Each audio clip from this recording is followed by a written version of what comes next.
Dunedin has taken a beating on the economic front in the last couple of weeks as daily news of job losses makes for depressing reading in the morning newspaper. ODT business editor Dene Mackenzie has had the role of delivering that news and he joins us today. Good evening, Dean. Hello. Run through the highlights, or perhaps we could call them lowlights, of the last couple of weeks. Well, I think it stretches back just a wee bit before that. I mean, we've had for ages now, we've been having one or two sort of layoffs here and there, you know, people losing their jobs and people losing contracts, but I think with the Hillside, the closure of the Hillside one, we were quite encouraged by the fact that Bradkin had taken over that facility and had kept some contracts. And then we learned this week that, of course, Kiwi Rail had now gone to America to source the things that were being made in Dunedin. So, and some of those 64 workers, I think, are down to a 4-day week, and it doesn't look too encouraging there. Within the region, we've had cuts to government departments like the Department of Conservation, Child, Youth and Family. And just last week we got the news that Ag-Research had decided to take 85 roles away from Invermay, just by Mosgiel, and 180 roles from Ruakura and near Hamilton, and centralise them on Lincoln and Palmerston North. So I think, you know, it's just been a steady stream of bad news announcements, and it's got people a wee bit worried, I have to say.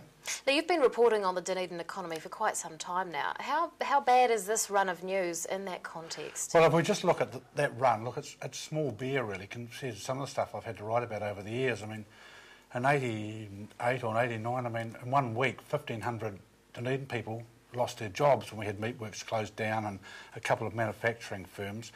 But since then, Dunedin has bounced back, you know, and we have had other closures, like Fortex Meatworks closed, you know, in the 90s, and we have had other closures like the Fisher and Paykel, and every time we seem to bounce back because Dunedin businesses have just taken on one person or two people and have been able to employ things.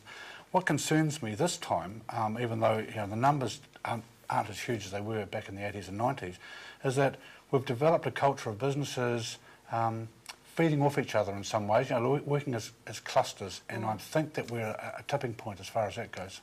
Now, there's been a call to arms in the paper. What's the background to that? Well, the editor, Murray Kirkness, and a few of us were just discussing just what was happening, actually, and someone just said enough is enough, and that was the front page of the ODT last week, and it's not so much a campaign as such, it's just a call to arms for people to express their frustration at all this.